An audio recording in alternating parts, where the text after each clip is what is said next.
Okay, we'll go ahead and call the meeting to order for the City Council for Monday, October 3rd. Roll call.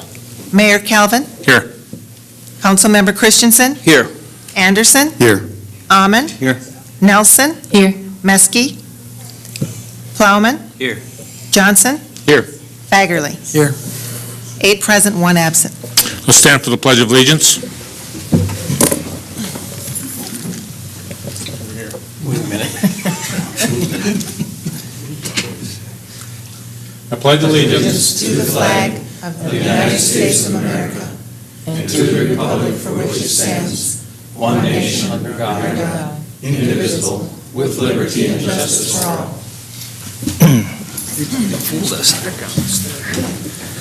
I think the League of Women Voters kind of tricked us there with having us move the flag, so we do appreciate the good work they do of having the candidates forum. They have another one here tomorrow night, so. Anyways, are there any proposed additions or deletions to the agenda? Sheenan? Move to approve. No addition, but I would like to, before I forget, pull item B from the consent agenda. Okay. Pull item B from the consent agenda for Councilmember Johnson. Do we need a motion to approve and then, Yep. so moved. Second. Motion made and seconded to approve the consent items. Councilmember Johnson wishes to pull item B as in boy. Councilmember Johnson. I'm sorry, all in favor of that motion's discussion? Boy, we're off to a rough start here tonight, guys. Can we do that? Start the whole thing over? Okay, all those in favor of the motion signify by saying aye. Aye. Those opposed, same sign. That motion does carry. Councilmember Johnson for Willmar Municipal Utilities Board minutes of September 26th. I have a couple of questions, Mr. Mayor, on some items that were contained in those minutes, and I think there was a reference to the same items in the last Municipal Utility Board meetings from the prior month. Specifically, the ones we're looking at today, September 26, 2016, also contain the minutes of the Municipal Utilities Commission Planning Committee. And I see a remark in the minutes about a task force that I believe you brought to their attention, and it's a task force that you had apparently wanted to establish or did establish and appoint some members to consider construction plans of a new city hall and a new municipal utilities offices as a combined complex. And I guess I forgot last time to inquire about that a month ago when I first saw it, but it reminded me when I read these minutes in preparation for tonight's meeting, and I guess would like to have some comments about what's happening with respect to that. Sure. I would be, 2 meetings ago, I mentioned the fact that I was going to be establishing a task force to look at facilities within the city. And that was going to be 3-pronged. One of those would be the municipal utilities and their facilities, City Hall, which was talked about at our retreat with no action taken by the council, and then the community center. When Mr. McGuire started, Mr. McGuire and I met in regards to this item, and he put it out in the first week he was here, so 2 weeks ago, that task force will not be established just with everything else that we have on our plates. With everything that's going on, it was felt that there's plenty of things to do rather than to get bogged down with something like that. So I rescinded that. How this was set up was I was asked by the municipal utilities to consider having a citizen task force to look at their facilities. And my thought process at that time was to incorporate all city buildings that we would potentially be looking at so that one report would come back to the council. Subsequent to that, I then asked the council, or informed the council that that's what I'd be doing.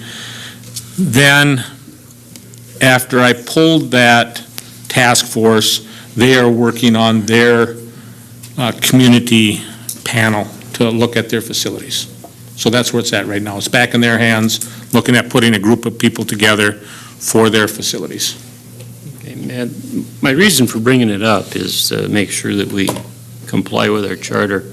Reviewing our charter, I don't think the charter gives you the authority to create a task force or committee or a board to assist in some government, any government purpose. That authority is reserved to the council, the way I read our charter. Mr. Scott, have you looked at that section of the charter? Mr. Mayor, members of the council, I would have to look at that and give you an opinion. I haven't been asked to review that specifically, and rather than take a stab at it right now, I will prefer to take some time and get back to you tomorrow if that works. Certainly, that'd be just fine. It seems like it's a moot question right at this point, too, but I just thought I'd better point that out for future reference. When it was brought up, I did ask that question as to whether the mayor had that authority. I was told at that time by Mr. Cruz that I did have that authority, so I went forward with that piece. So.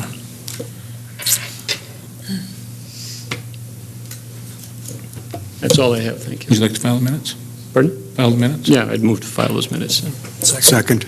Motion made and seconded to file the minutes of the Willmar Municipal Utilities Board for September 26th. Discussion. Councilmember Christensen. Thank you, Mr. Mayor. Also in there, I was briefly reading through it, and mentioned that they were looking at possibly a rate increase as soon as next year. Just want to make sure that everybody's aware of that if they didn't read that in there. That was it. Additional discussion. All those in favor of the motion signify by saying aye. Aye. Those opposed, same sign. That motion does carry. Next, we're to the public hearings. The first is a continuation of consideration of adoption of the Minnesota State Fire Code. Chief Hansen.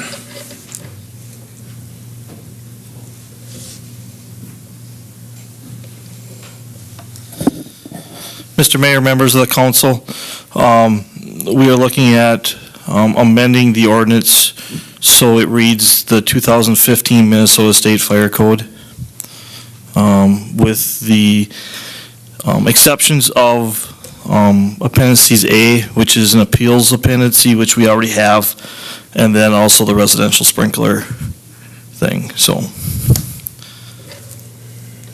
Okay.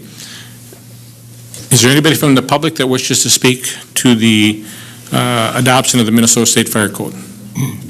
Seeing and hearing none, we'll close it, close the public hearing and bring it to the council. Council? Move to approve. Second. Motion made and seconded to approve the consideration of the adoption of the Minnesota State Fire Code. Discussion. Councilmember Christensen, followed by Anderson. Thank you, Mr. Mayor. Is there anything in there we should know about that's new, and any new code changes as far as the public or builders or building officials? There's a few things that have changed in there, but nothing real significant. A few things were just brought up to date. The code that we were going under before was the 2007 fire code. So we finally were able to get this passed and up to date for now. You mentioned sprinkler systems in there. Does that have anything to do with residential too, or not? Not at this point, no. Okay, thank you. The townhome sprinkler requirement and the 7,500 square feet, Yes. that is still in there, but all residential homes, that's not in there, That correct? is not in there, correct. So that was brought back because it was taken out a year ago? The townhome portion of it was not taken out. It was just the residential stuff that was taken out. The single-family dwelling residential. 7,500 square feet thing. Yes, everything more than 7,500 and more is still in the code. Okay, thank you. Additional discussion. And then the two items that you had in there referring to bulk plants and flammable explosive, those are the two amendments that we're bringing forward then? That's correct. So none of the other amendments are coming forward? No. Okay. Additional discussion? Councilmember Anderson. My question was answered, Mr. Mayor. It had to do with the residential sprinkler system. So it was answered. Thanks. Additional discussion? Roll call.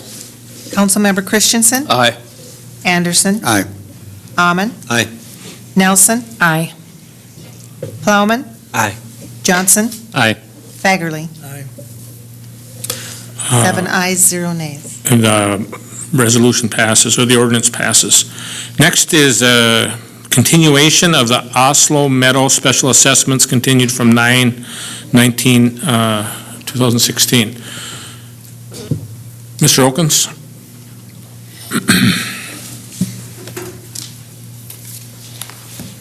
Mr. Mayor, members of the council, this isn't a continuation from the September 19th, 2016 public hearing that was held on the potential reassessment of unpaid assessments against the properties that have been purchased in Oslo Meadows.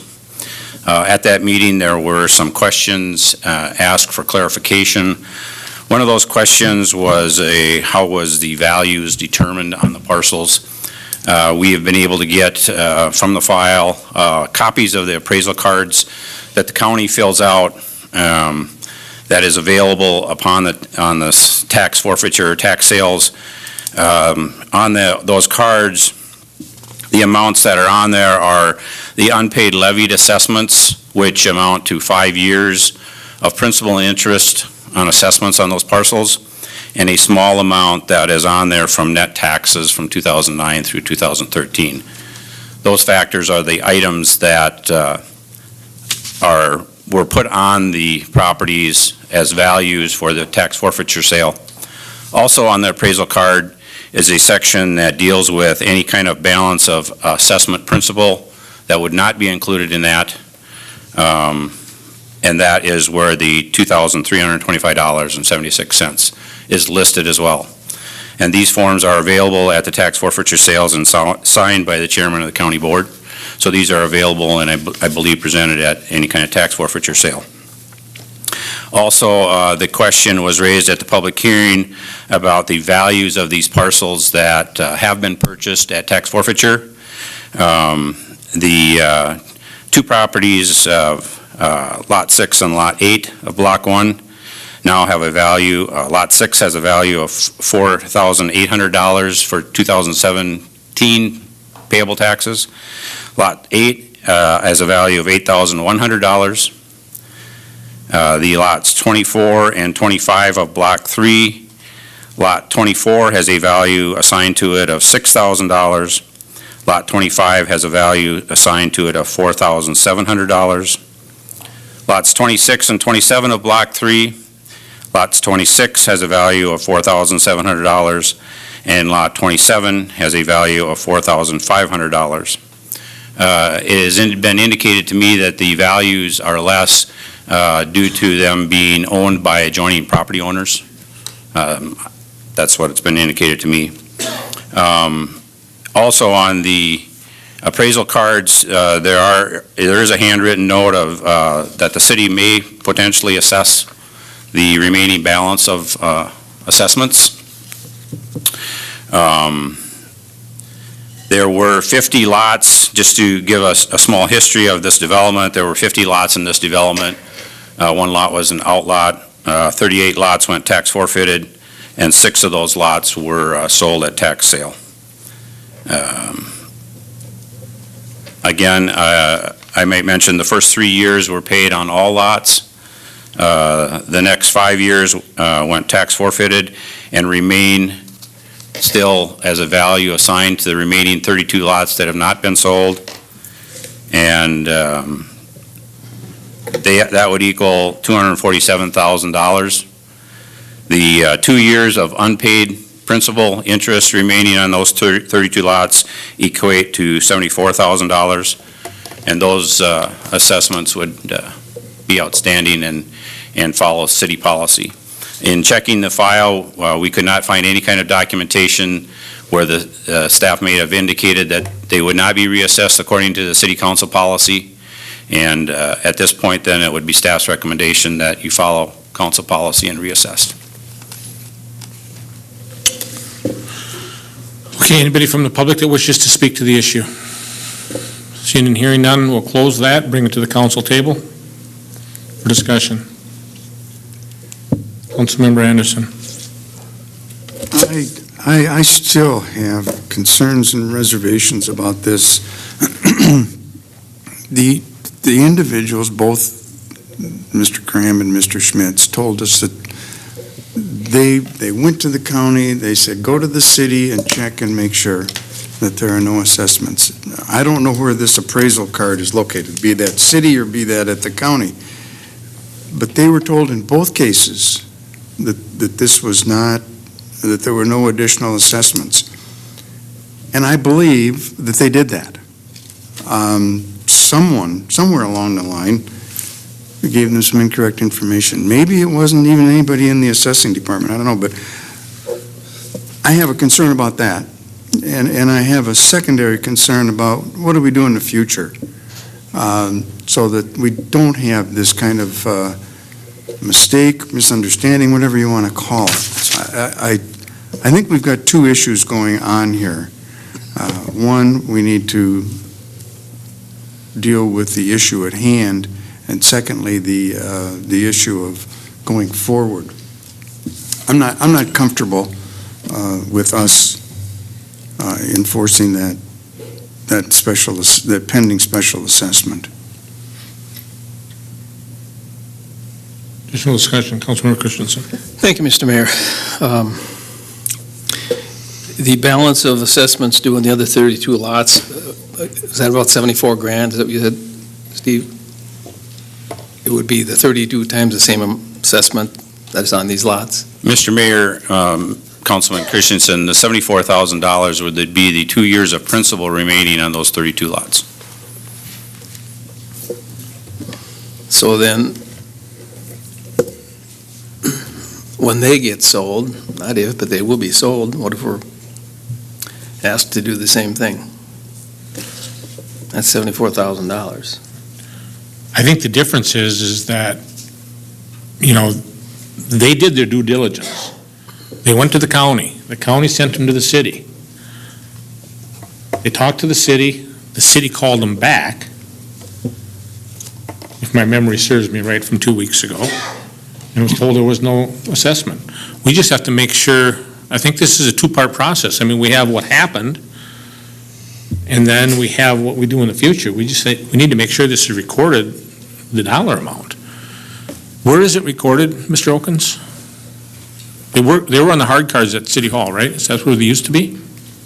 Mr. Mayor, the appraisal card that I am referring to is recorded at the county office building and is signed by the chairman of the county board, and it substantiates the tax forfeited parcel listing that the county keeps, not only for the city of Willmar, but for all tax forfeited properties in the county. So the valuation that they put of the property at 7686 was the valuation including that assessment? Is that what you're saying? The value of 76, Mr. Mayor, the value of 76 had a subsection which also listed, in addition to that value, the $2,300 of additional principal.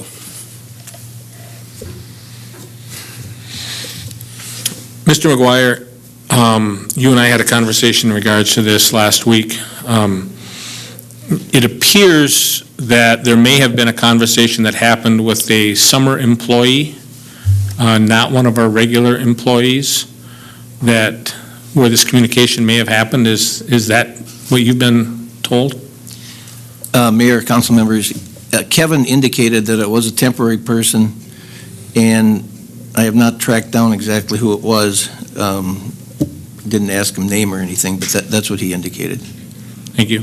Councilmember Plowman, followed by Johnson. Thank you, Mr. Mayor. I think the main area that concerns me is just the communication, the line of communication, and maybe the breakdown that occurred. Is that we have documentation on one end. On the other end, we have verbal communication that I was told one thing, this party was told another thing, and there's no way to verify that.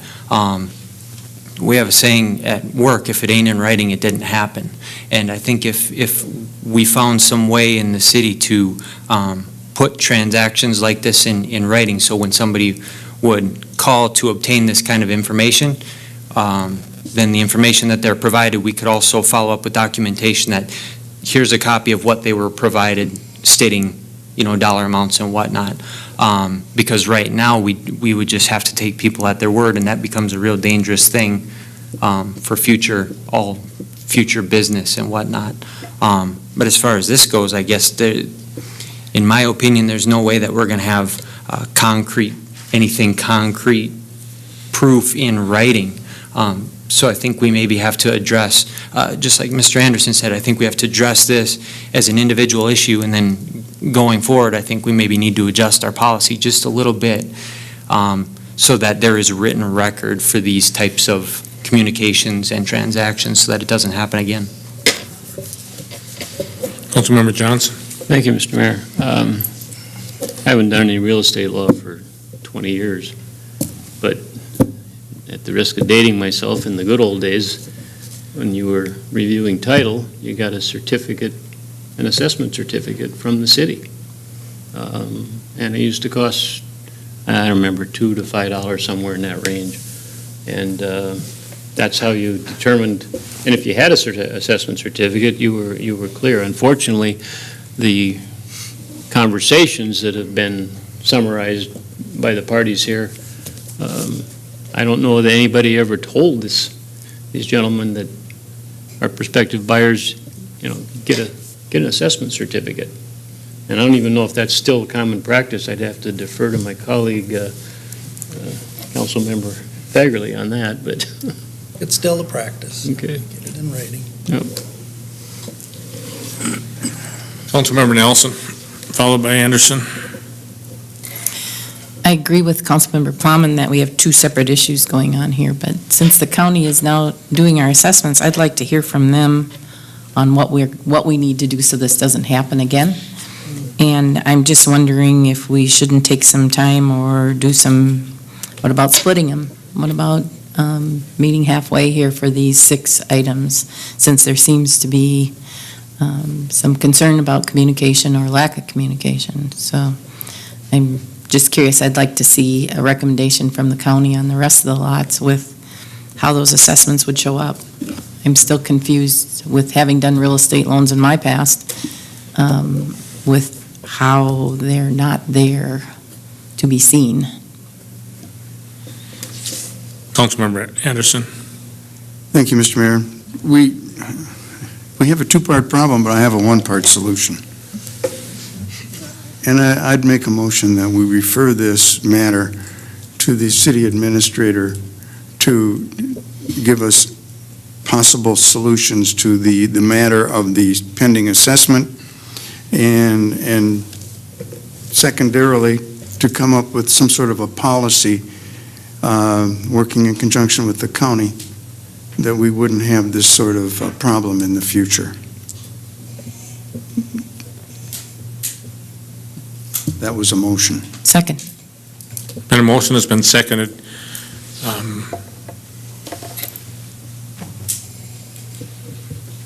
Mr. Scott, so we're in an open public hearing now.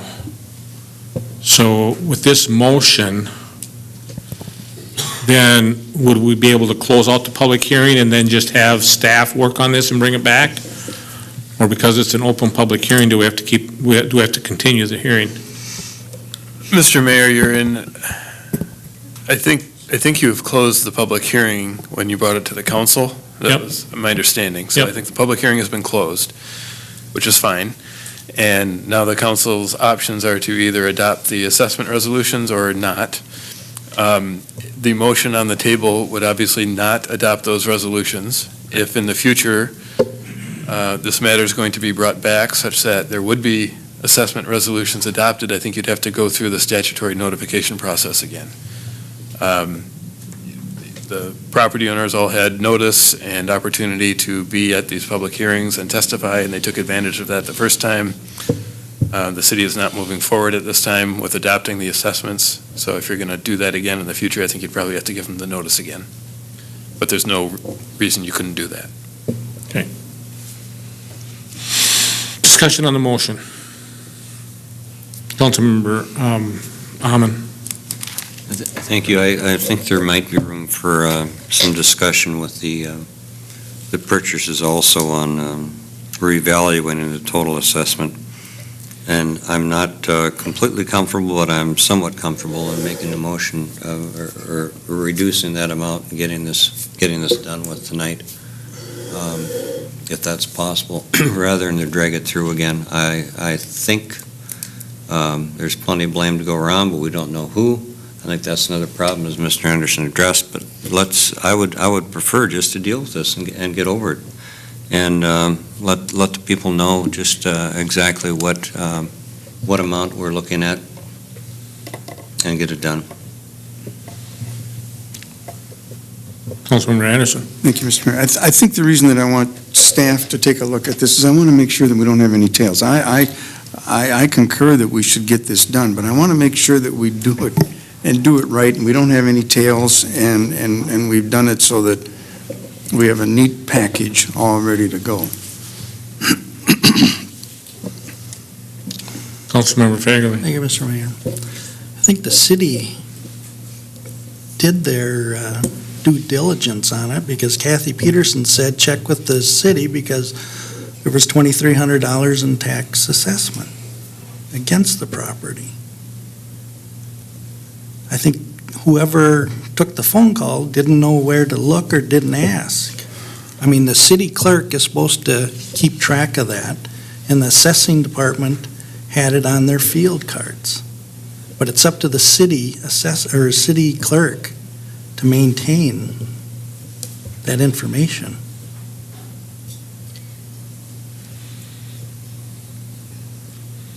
And if it was a seasonal worker, I don't know who that would have been, because I haven't seen any seasonal workers in the assessing department for a while. Pardon? In September, that's when we investigated it, was in September. Well, they're there during the summer. They had been, but it should have been a regular one. So, Well, I you mean, usually get it in writing. I mean, obviously, we don't have it in writing. We don't have anything documented on the phone calls. I mean, we have them coming in saying they talked to us. Mr. Halliday, who has now retired, remembers a conversation happening. But why should the rest of the city have to pay for street assessments for up there? May I address the council again? The public hearing's closed. Thank you. Okay, so the motion is to refer it to staff and have staff bring back a recommendation. I paraphrased it substantially. All those in favor of that motion signify by saying aye. Aye. Those opposed, same sign. That motion does carry. Thank you. Next, we have Finance Committee report. Councilmember Anderson. Thank you, Mr. Mayor. The Finance Committee met on Monday, September 26th. I didn't happen to be there, but I'm going to go through the minutes. We got a little bit of a late start, met at 4:53. There were no public comments. The first agenda item was Willmar Municipal Utilities 2017 proposed budget. Director of Operations John Herron and Finance Director Denise Runge presented the Willmar Municipal Utilities 2017 budget. Total operating revenue is estimated at $33,615,309. Total operating expenditures are estimated at $28,942,312. And the 2017 intergovernmental transfer to the city of Willmar is estimated at $2,152,600. The projected net income for 2017 is $2,460,730. The 5-year projections for revenues, expenditures, and capital improvements were also presented. It was noted that per new MISO requirements, council approval of the Willmar Municipal Utilities budget is now required prior to October of each year. Following discussion, there was a motion made, second, and passed, and I'll move the recommendation to accept the proposed 2017 Willmar Municipal Utilities budget as presented. Second. Motion been made and seconded to adopt the Willmar Municipal Utilities 2017 proposed budget. Discussion. Councilmember Christensen. Thank you, Mr. Mayor. Just to note again that they did discuss potential raising of rates next year, and I asked the question of John whether or not that was due to, or partial or total and due to the approximately $3 million they're putting into a capital improvement for a new facility for the utilities within the next few years. And he hesitated, but finally said yes. Part of that is due to the expansion or new facility for the MUC down the road. And I might add that we've had raise in rates several times in the last 5 years, and once again, I get calls. This is the biggest call I get from constituents is the cost of sewer, water, and electricity in Willmar. Just wanted to mention that so the public's aware of it. Thank you. Additional discussion. All those in favor of the motion signify by saying aye. Aye. Those opposed, same sign. That motion does carry. Councilmember Anderson. Thank you, Mr. Mayor. The next item was purchase a Stalker 360 message trailer. Police Chief Feld explained to us that the Willmar Police Department and Public Works Department jointly purchased a Stalker 316 message trailer in August 2016 in the amount of $12,750. The trailer was a demo model that was being stored and was obtained at a substantial discount.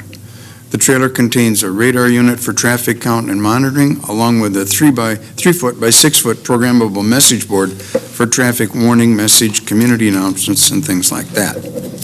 It was noted that this item was not on a vehicle committee worksheet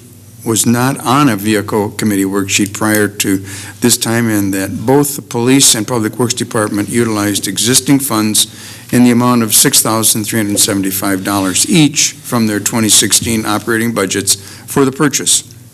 Following discussion, there was a motion made, seconded, and passed, and I would introduce a resolution to approve the purchase of the Stalker 316 message trailer in the amount of $12,750, and that the funding of $6,375 each be transferred from the respective 2016 operating budgets for the Police Department and the Public Works Department as presented. Second. Motion made and seconded to approve the purchase of the Stalker 360 message trailer. Discussion. Councilmember Anderson. Thank you, Mr. Mayor. I'm just a little bit concerned that this is the second or maybe the third incident we've had this year where an item has been purchased and then it comes to us. And I guess that's just a statement. It's a concern that I have. I think it was probably smart, but I wish that we'd get the order of these approvals correct rather than purchase and then ask for approval. Councilmember Plowman, followed by Fagerly. Thank you, Mr. Mayor. Yeah, I can echo your thoughts, Mr. Anderson. I do believe, and I think it's smart and it's advantageous when we have city departments that are thinking ahead and trying to take opportunities that they can to, if there's an opportunity to purchase something at a significant discount and also find ways to consolidate the usage and it ends up being something that's beneficial to multiple departments. I think that's valuable and it can help us be a more efficiently run and cost-effectively run city. So I believe that it's great that we have departments that are on the hunt for those types of things. But yes, I do think that there is merit in getting the proper procedure and protocol down. I'm comfortable in this case, but I think we should discuss in the future. Councilmember Fagerly. Thank you, Mr. Mayor. What was the discount that we got? What was the retail value or wholesale of the unit? Chief Felt. Mr. Mayor, members of the council, the original purchase price on that trailer would have been about $21,000, and we were able to get it for a little over $12,000. And it was a demo unit? Correct. It was a demo unit that was brought to Minnesota for the National Sheriff's Trade Show, and no one purchased it, so they were looking for someone to buy it. All right, thank you. Councilmember Nelson? Chief Felt did address this at the finance meeting, and so I don't know, maybe he has some other words of wisdom as to why they chose to purchase this right now, or how, I mean, what was the reason that they looked at it now? Chief Felt? Part of that, Mr. Mayor and members of the council, it was an error on my part. I purchased it using the same method that we had purchased a speed trailer a couple years prior, when predecessor had put it on the city vehicle worksheet and had arranged for that ahead of time. So it was my error that this was ordered without getting the proper clearances at first. I apologize for that. Councilmember Nelson? That's not what I was looking for. I appreciate your comments, though, but how is it going to be used, and why did you feel the community should have access to it, is what I was looking for. I'm sorry. Chief Felt? Mr. Mayor, members of the council, it is a speed trailer, so we are able to check the speeds of vehicles. It has a software package in there that allows tracking number of vehicles, average speed, some things that could be useful for both the police department and public works when it comes to roads and enforcement and signage and that type of thing. And also with the 3-foot by 6-foot programmable message board, we thought it'd be extremely useful for like some of the new community events like Rock and Robbins, road construction areas too, for traffic warnings. Thank you. Councilmember Plowman? Thank you, Mr. Mayor. Is it safe to say that the opportunity to buy it was kind of a take it or leave it type deal, like a small time frame? I imagine they don't extend a great discount or whatever for a demo unit for a long amount of time. Chief Felt? We believed it was, a short time limit type thing, but that was not the main reason that we went ahead and purchased it. It was an error on my part. Okay, resolution. I'll just say that we have to remember also that, this is $12,750. That's not going to be available for the 2019 budget. And, we had that with a couple other things that have been purchased this year as well. So, roll call. Councilmember Anderson. Aye. Almond. Aye. Nelson. Aye. Plowman. Aye. Johnson. Aye. Fagerly. Aye. Christensen. Aye.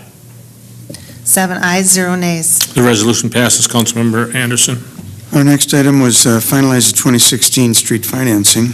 Staff explained to the committee that the City Council previously authorized the financing for the 2016A street program and authorized the pricing committee to negotiate with local banks to price the financing. The criteria used included an amount not to exceed $1,600,000 with an interest rate not to exceed 3.25%. As a result of these negotiations, the proposal is for 4 institutions to participate with an interest of 2.5%. And the banks are Lake Region Bank in the amount of $500,000, Home State Bank $500,000, North American State Bank $500,000, and Concord Bank $100,000. Following discussion, there was a motion made and second, and I'll introduce a resolution authorizing staff to finalize the 2016A street financing for $1,600,000, utilizing an interest rate of 2.5% with the aforementioned institutions. Second. Motion made and seconded. Discussion. Roll call. Councilmember Almond. Aye. Nelson. Aye. Plowman. Aye. Johnson. Aye. Fagerly. Aye. Christensen. Aye. Anderson. Aye. 7 ayes, 0 nays. It also should be noted that the pricing committee did meet. That was City Administrator Cruz, Finance Director Okens, and myself, as set up by the charter, or as set up by the motion that was made. And so we did meet on that, and I'm not sure that that was related to the council. I just wanted to let you know that we did do that. So, Councilmember Anderson. Thank you, Mr. Mayor. The next item was local option sales tax brochure funding. Staff explained to the committee that the estimated cost for preparation and distribution of the local sales tax brochures total $10,000. These costs will be charged to the 2016 Mayor and Council Operating Budget Professional Services line item. It was noted that as of August 31st, 2016, the unspent balance in this expenditure account totaled $24,000. Following discussion, there was a motion made, seconded, and passed, and I'll move the recommendation to authorize $10,000 from the 2016 Mayor Council Operating Budget Professional Services line item for the preparation and distribution of the local sales tax brochures. Second. Motion made and seconded. Discussion, Councilmember Plowman. Thank you, Mr. Mayor. Just curious, does the $10,000 include both design and print? And if so, who is doing each? Mr. Brizendine.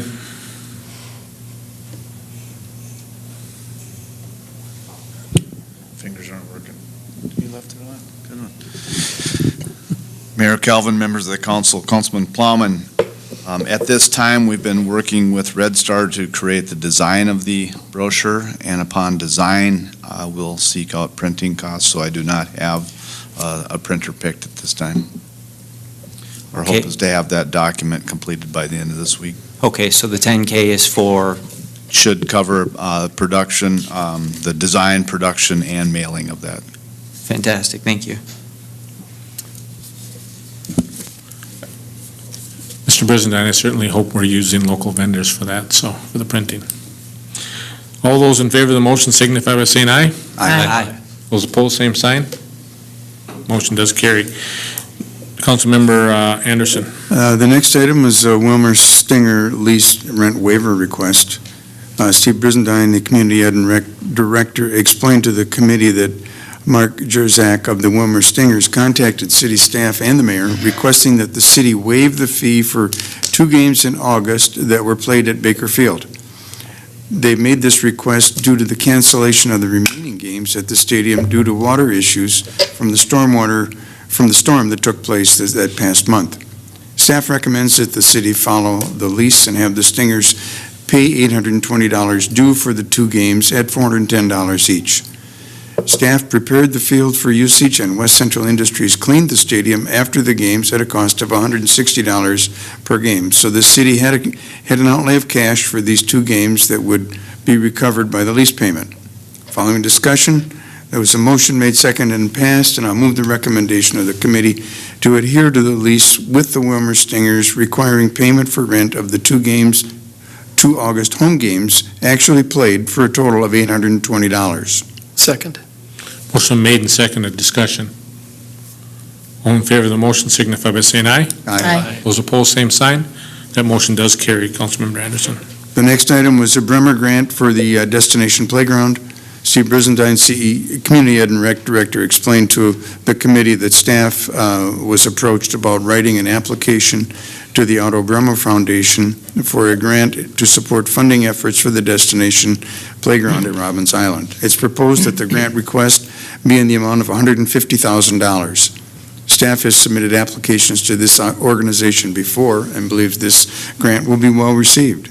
It was noted that funding requests are due in early October.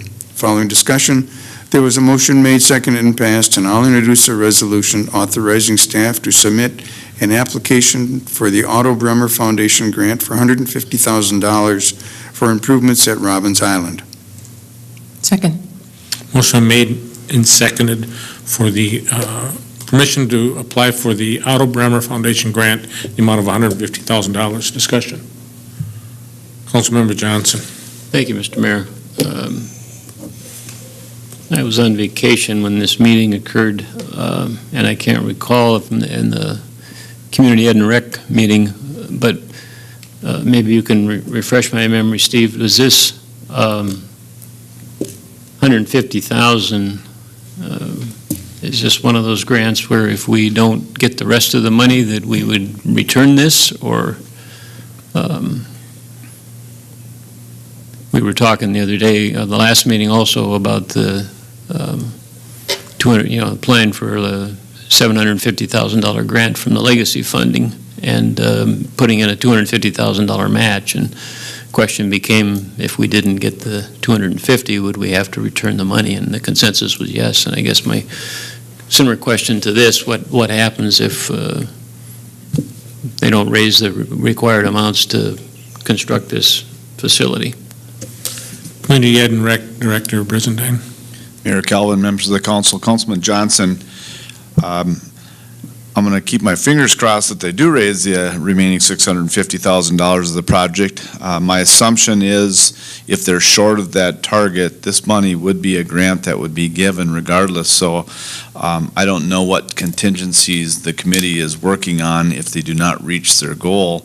Obviously, I think you can downsize either the size of the playground itself or the amount of equipment that would go into it. But my assumption is that this is a grant that they would love to receive, and they'll make every accommodation to be able to utilize these resources if successful.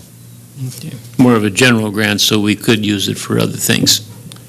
It would, Mayor Calvin, this would be a grant just for that playground, the destination playground, so it would have to go to that project.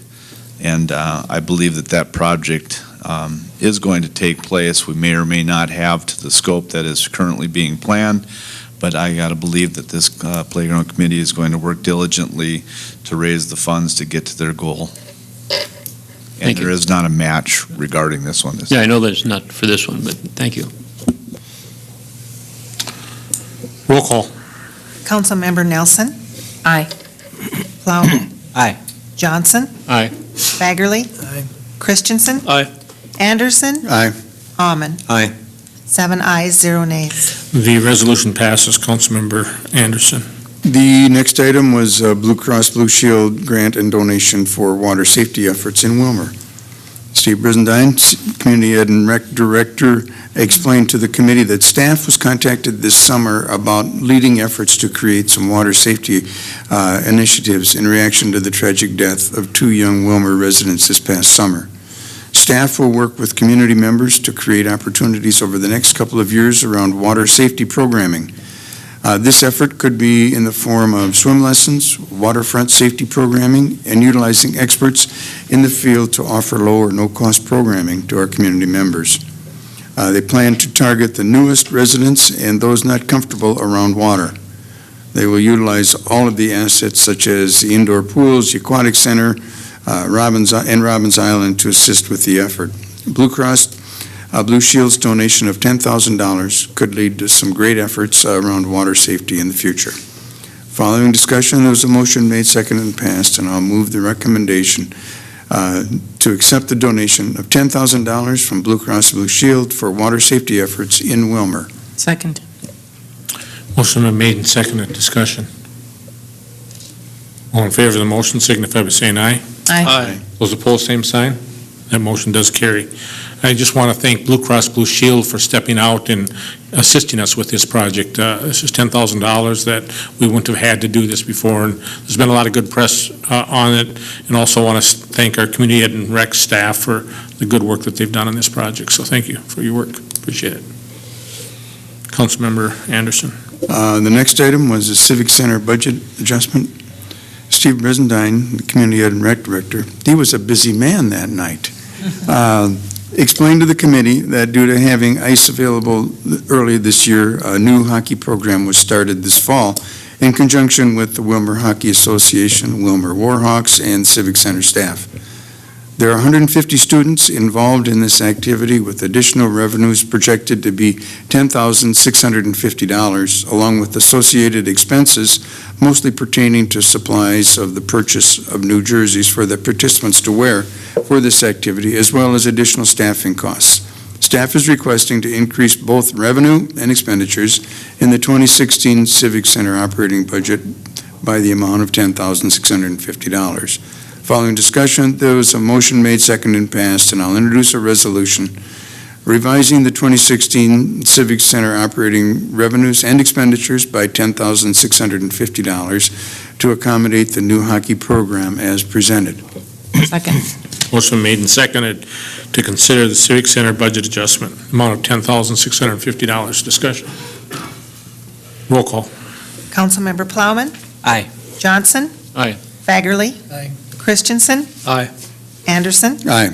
Almond. Aye. Nelson. Aye. 7 ayes, 0 nays. The resolution passes. Councilmember Anderson. The next item was the 2017 Mayor's Proposed Budget Schedule. Staff reviewed with the committee the 2017 Mayor's Proposed Budget Schedule. Discussion centered on dates and information needed to review and recommend a 2017 budget. It was noted that, to date, October 10th has been set to discuss capital improvements, facilities, and pavement management systems. I'm going to change that date. That is now changed to Wednesday, October 10th. And I'll announce that again when we do our committee meeting dates, and that will be a full council. Wednesday's not the 10th, is it? The 12th. Wednesday the 12th? Okay. 12th. Yep. Did I say the 10th? You We did. move it to Wednesday, the 12th. Wednesday the 12th, okay. Sorry. It was the consensus of the committee members that budget meetings, including the one scheduled for October 12th, to be full council meetings. Councilmember Amon requested detail of items being added or deleted in the budget and that a line item be established in the budget specifically for ditch cleaning. That was for information only. And finally, there were some reports. The committee reviewed the July 31st Rice Memorial Hospital financial report, August 31st status of the 2016 capital improvement program. That was a nice report. It's relatively new. So that was for information only. Unless there's questions, I'd move to file these minutes. Second. Motion made and seconded to file minutes. Discussion. All those in favor of the motion signify by saying aye. Aye. Those opposed, same sign. That motion does carry. Next, we'll have Public Works Safety. Councilmember Christensen. Thank you, Mr. Mayor. We did meet on Tuesday, September 27th at 4:45. I called the meeting to order. There was no public comment, so we went on to item number 3, which is their biweekly police and fire updates. This is for information only. Chief Felt noted the census for jail that day was 134. Of that, 33 were from the Department of Corrections, 78 Candioi County, 23 inmates from other counties. Calls for service, that 2-week period was, for a total of 2016 up to date is 733, which is 5 days ahead of last year at the same date. Majority calls were for traffic stops, public assists, and abandoned vehicles. Our chief also asked for the support from the committee to allow a number of the police squad cars to change out their license plate for the month of October for Breast Cancer Awareness Month. The license plates were purchased with a donation and will go up for a silent auction after the month's use, with the proceeds going to the American Cancer Society. And Chief, I don't know if you brought the sample with tonight or not, but... They're already on the cars. Oh, they're on the cars, okay. You'll notice them, they're pink. Just look in your rearview mirror. Next was Chief Hanson of the Fire Department. He noted that the calls for service the previous 2 weeks were 6. Total calls for this year is 240, which is down from last year. He also informed us that dispatch to on-site time with the fire department is 8 minutes and 45 seconds. That's when they leave, or what dispatch is called in to getting to the site. Our chief also informed the committee of the upcoming story time at the fire station, which is scheduled for Tuesday, October 4th. That's tomorrow, from 5:30 to 7:30 p.m. He also informed the committee of the Firefighters Association. They had purchased T-shirts for Breast Cancer Awareness Month, and collections will be taken during the month, with proceeds again going to the American Cancer Society. That was for information only. Item number 4 is a resolution. It's to accept project and authorize final payment of $1,604. The city entered into an agreement April 18th of this year with Denix for the parking lot repair at Technology Drive Northeast. It's parking lot adjacent to 1801 Technology Drive. The final request is hereby submitted for consideration. Staff's recommending final payment be made after some discussion. There was a motion made and seconded for the following, and I will introduce the resolution to accept the project 1604 and authorize final payment in the amount of $31,344.45. Second. Motion made and seconded. Discussion. Roll call. Councilmember Johnson. Aye. Fagerly. Aye. Christensen. Aye. Anderson. Aye. Amon. Aye. Nelson. Aye. Plowman. Aye. 7 ayes, 0 nays. The resolution passes. Councilmember Christensen. Thank you. Item number 5 is another resolution, is to accept an authorized final payment of Project 1505. Again, we, the city, entered into an agreement in July of 2016 with Quam Construction for the pond improvements at Civic Center Drive Northeast. I think that was 2015, wasn't it? Not 16. Okay. For the pond improvements at Civic Center Drive Northeast. The final pay request is hereby submitted. For consideration, the staff has recommended that we make that final payment. After some discussion, a motion was made, seconded, and passed for the following resolution. And I will introduce the resolution to accept the project and authorize final payment in the amount of $9,054.23 for Project 1505. Second. Motion made and seconded. Discussion. Roll call. Councilmember Fagerly. Christensen. Aye. Anderson. Aye. Almond. Aye. Nelson. Aye. Plowman. Aye. Johnson. Aye. 7 ayes, 0 nays. That resolution passes. Councilmember Christensen. Item number 6 is for information only. It had to do with our ISL report. Our fire chief, Mr. Hanson, informed the committee that the 2016 Insurance Services Office, that's ISO, report was recently released to the city of Willmar. Our rating for 2016 was a 4, which is a score higher than the 3 that was scored in 2008. Our fire chief explained the scoring system had changed as they scored the city of Willmar, Dover Township, and Willmar Township together this time. They used to just score the city of Willmar. Scoring is based on a number of items, a few of them being a number of firefighters responding to calls, communication system, equipment, water distribution, and training of firefighters. Chief Hanson informed the committee if the city was able to make some changes, they would be able to request a rescore prior to the scheduled 8 years. Councilmember Christensen, it says here that it's a score that's higher than a 3. It's actually lower. So the higher the number, the better. The lower the number, the better. So 1 is the highest rating. So 3 is higher than a 4. So it's backwards of what you think. So. I understood it to be the same. 3 was a higher score than 4. We were a 3 in 2008, the city of Willmar. And Correct. maybe Chief Hanson might want to expand on that if he's got the microphone in front of him. Mr. Chief Hanson? Mr. Mayor, members of the council, a 3 is a better score than a 4. So we kind of went backwards, only because of the way they changed their scoring. If that helps, I guess. Correct. And the reason the score was lower but higher is because they included the townships that we also extend fire suppression to. Yes. And I think that's something we'll have to look at. I think that's something that should come back to public safety, is that we as a council should look at that, because if our score is going to be worse and our local taxpayers, our businesses in town are going to pay higher insurance premiums, I think that needs to be looked at. Correct. And if somebody experiences higher insurance premiums, get a hold of Chief Hanson.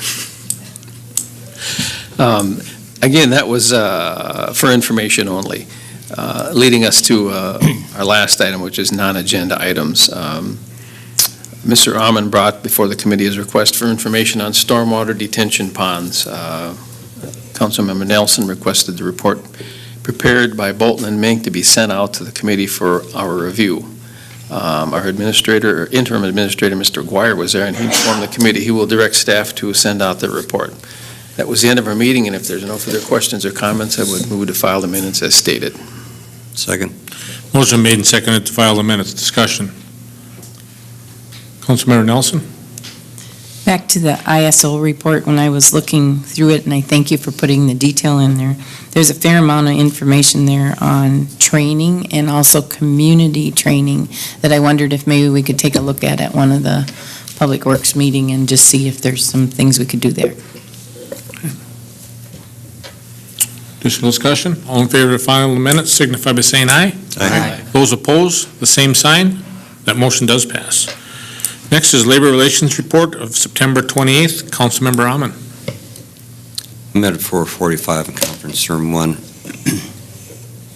There were no public comments or questions. Item number 3 is the working out of policy compensation for wastewater working foreman. Public Works Director Sean Christensen presented for consideration a request to exercise the city's adopted working out of class policy to compensate wastewater treatment plant working foreman Jim Gower for assuming the role of interim superintendent since the position became vacant in September, on September 17th, 2015. The working foreman base salary is $24.07 per hour.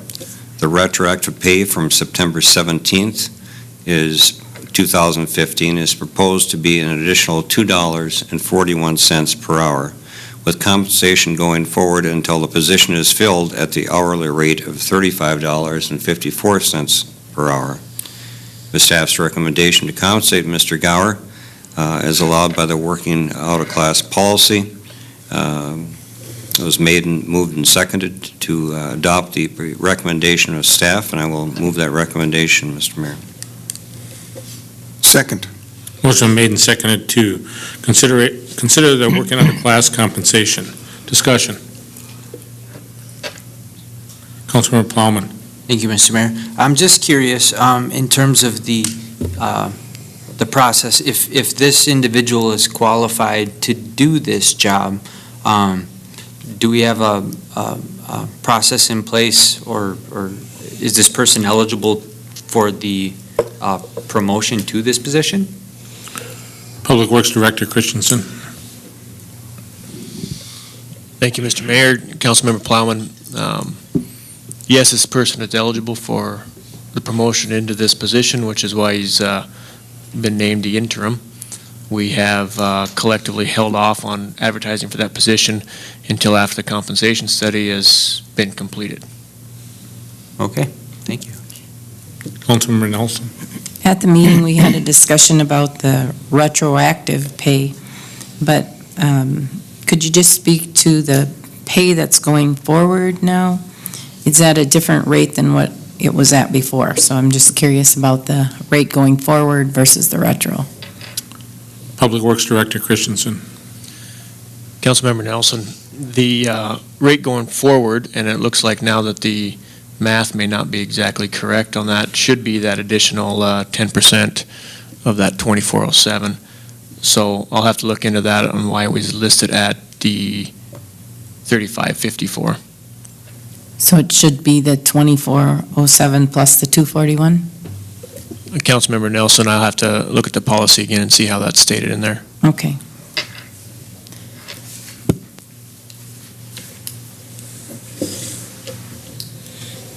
Councilmember Nelson, followed by Anderson. I'm just wondering if we should hold off on this until we know exactly what that is.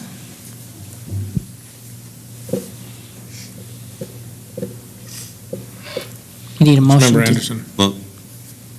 Councilmember Anderson, followed by Hammond. I'm having the same angst. I don't know exactly what we're approving. Councilmember Hammond. Well, the working class policy gives us that authority to compensate people that are going above and beyond their duty, and this is a one-year period. I believe that's why it was addressed after 1 year. There should be some movement one way or another to recognize this individual with the talents and the hard work that he's done in this particular case. I was under the assumption that this was a compensation issue so that we're not taking advantage of any of our employees and paying them justly for the time that they served and the additional duties that they took care of. Is there something that's changed in that philosophy, or if somebody could address that, I'd like to know why, because otherwise it does get a little confusing, as you both mentioned, Mr. Nelson and Ms. Nelson. I think the question is the calculation right? Public Works Director Christensen. Thank you, Mayor, members of council. The My understanding of the way that should read is the policy states 10% of your base wage, which is that $2.41 per hour. I believe, in my mind, my opinion should be that he should have been paid that from day one of taking on that position. The way that second part of that sentence reads is the compensation going forward until the position is filled at an hourly rate of $35.54, meaning the wastewater superintendent would make the $35.54, whereas Mr. Gower would continue to make the $2.41 per hour additional to his base pay. Okay, so I think we've got it figured out here. So basically, he's going to go to $26.48 an hour. Yep. But the pay for the superintendent is the $35.54. Is that correct? That is correct. So I think what we're saying is that, so he'll go to that $26.48 an hour. And then that retroactive back was what you were talking about, right, Councilmember Rahman? Yes, for 1 year.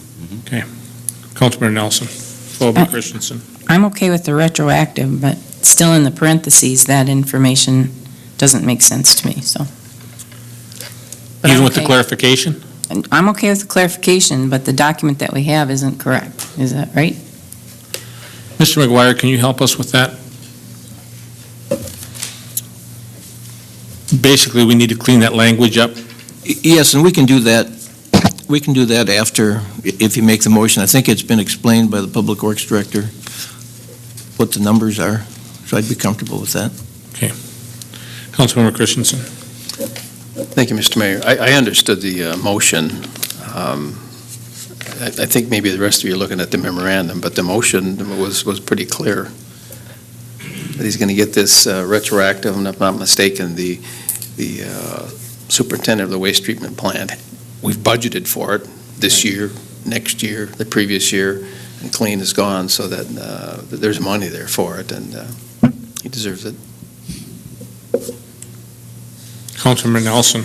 The motion says the same thing as the document, because it still has the 3554, which is what you read.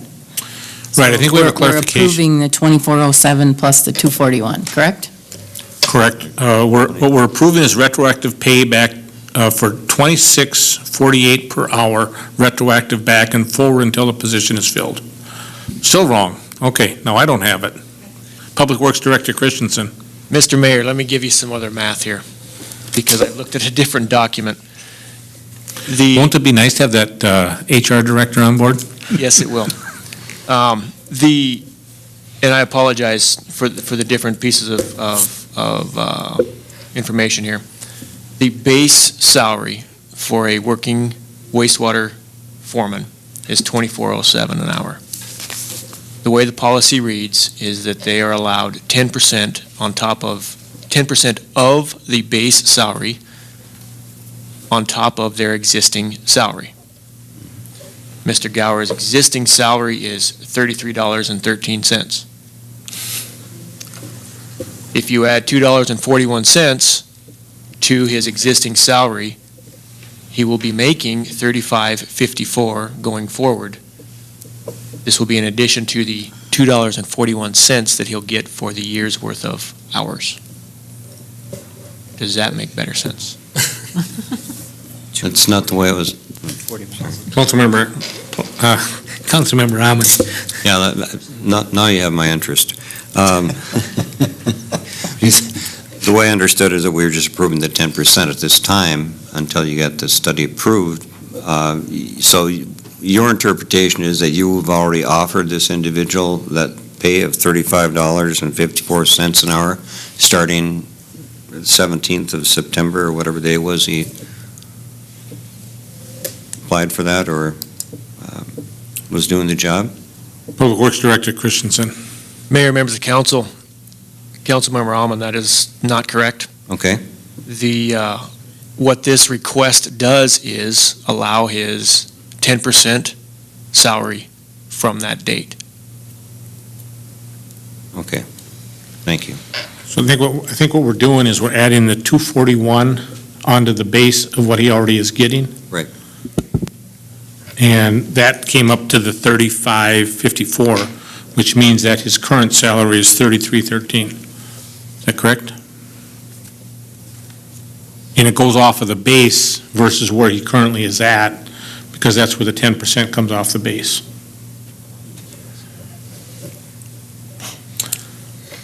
And I thought I was confused at the beginning of the meeting. Okay, I think we're ready to vote, unless there's something new on this, new information. Councilmember Christensen. I just want to make sure that I'm understanding. His base salary is 2407, so the 10% is based off of that, okay? The base of the position, the base of that position, the starting of that position is 2407. His current compensation is 3313. Correct. And you get 10% over that, so 10% of the base, Okay. which is the 241. That's what I wanted to be understood at. Did I explain that correct that time? I certainly hope that the paper doesn't have our salaries of our employees. I know it's public information, but, yeah, we got pretty deep into this one. Okay. Councilmember Nelson, new information. No, well, we got there, but I don't believe that's how it was, our interpretation at the meeting, so thank you for getting us there. Yeah, I was more on the impression, because I was at the meeting as well, and I think where you guys were when the conversation started. Okay, simple motion. All those in favor of the motion signify by saying aye. Aye. Those opposed, same sign. That motion does carry. Councilmember Amon. Interim City Administrator Mike McGuire updated the committee on the status of filling the Human Resource Director position, informing them that the interview committee met with 6 candidates, of which 2 were selected as top candidates and background checks were completed. It was consensus of the interview committee to offer the position to Bridget Buckingham. Mr. McGuire touched on Ms. Buckingham's work experience and abilities. It was also informed the committee that of the recommendation salary range offered by Springstead and his plan to offer her a starting salary at the midpoint range, which is range 11, with the intention that after a satisfactory 6-month performance review, an up to 6% increase may be added to her salary. Motion was made and seconded to approve the recommendation of staff with Miss Buckingham. And I'll move that motion, Mr. Mayor. Second. Motion made and seconded. Discussion. All in favor of the motion? I'm sorry, Councilmember Christensen. Thank you, Mr. Mayor. Just for the public's information, that mid-range starting point for her would be $75,000. Additional discussion. All those in favor of the motion as presented signify by saying aye. Aye. Those opposed, same sign. That motion does carry. Councilmember Amon. Oh, I just want to thank Mr. Anderson for his time in the revolving council to sit on that, and I'm sure that with his expertise, it'll prove to be a benefit. Thanks. Thank you. Good job. City clerk update. Mr. Interim City Administrator Cruz updated the committee on the status of the city clerk's position. An interview committee interviewed 2 qualified applicants, and an offer will be forthcoming. Position is range 7 with a salary range provided by Springstead of $52,000 to $68,000. There has been some updates since then. Would you like to share that with us at this time? Are you calling on On our city administrator. Mr. McGuire? Yes, I will. I offered the job to an existing employee, Judy Thompson, last Thursday, I believe it was, and she accepted, and it's effective today. Excellent. Okay. Councilmember Amon? Thank you for that update. No further business. I'll move to file. Second. Motion made and seconded to file the minutes. Discussion. All those in favor of the motion signify by saying aye. Aye. Those opposed, same sign. That motion does carry. Next, we have designation of polling locations. Interim City Administrator McGuire. Thank you, Mayor. Council members, the city is required by election law to post and publish the polling locations for the primary election, which is scheduled for Tuesday. November 8th. In accordance to Minnesota statutes, it's necessary at this time to pass a resolution designating the polling locations. I'd recommend approval of the resolution that's attached, and I'd answer questions if you have any. Move to approve. Second. Motion been made and seconded. Discussion. The only thing there is that First Baptist Church has changed their name to Refuge Church, but it's still the same physical address. Roll call. Councilmember Christensen. Aye. Anderson. Aye. Amon. Aye. Nelson. Aye. Plowman. Aye. Johnson. Aye. Fagerly. Aye. 7 ayes, 0 nays. The resolution passes. Next is consideration of appointment of election judges for the 2016 general election. Interim Administrator McGuire. Again, in accordance with Minnesota statutes, it's necessary at this time to pass a resolution appointing the election judges. At least 2 election judges in each precinct must be affiliated with different political questions or political parties. Approval of the attached resolution is attached. Any questions? Move to approve. Second. Motion made and seconded to approve the election judges for the 2016 general election. Discussion. Roll call. Councilmember Anderson. Aye. Amon. Aye. Nelson. Aye. Plowman. Aye. Johnson. Aye. Fagerly. Aye. Christensen. Aye. 7 ayes, 0 nays. The resolution passes. Next is a state application and permit for 1-day to 4-day temporary on-sale liquor license. Mr. McGuire.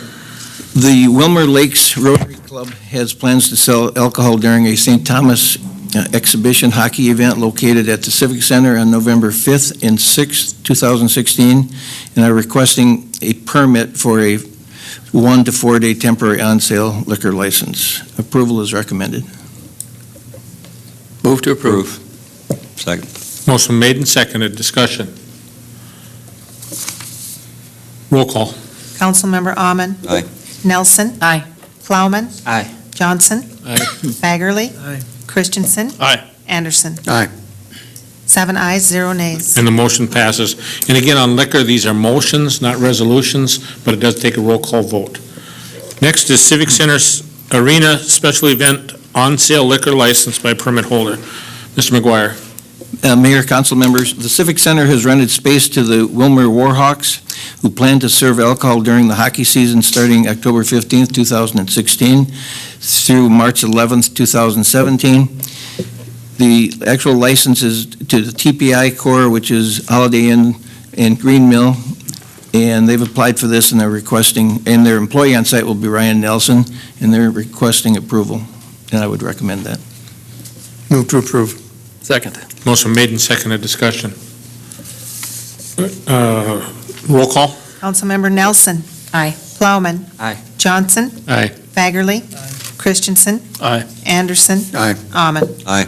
7 ayes, 0 nays. And that motion passes. Next is an announcement of committee meeting dates. Finance, we heard, is Wednesday, the 12th. And will that be here, Councilmember Anderson? That will be here at 4:45. Okay. And it might be a little bit of a long meeting, so I think the interim city administrator might have some sort of treat for us mid-discussion, Mid-meeting? mid-meeting. I always like treats. Public Works, Public Safety. Tuesday, the 11th, 4:45. City Hall? Correct. Labor? No meeting is scheduled today, just waiting for the Springstead study. Council, Community Development? No meeting. No meeting. Perfect. Sounds good. I was going to point out, when the minutes got pulled on municipal utilities, that John Herron has been selected as the new general manager for municipal utilities. That also was in our packet, and so that was approved as well. So congratulations, John, for your good work, and look forward to working with you in the future. Anything else for the good of the order? Move to adjourn. Second. Motion made and seconded. We are adjourned.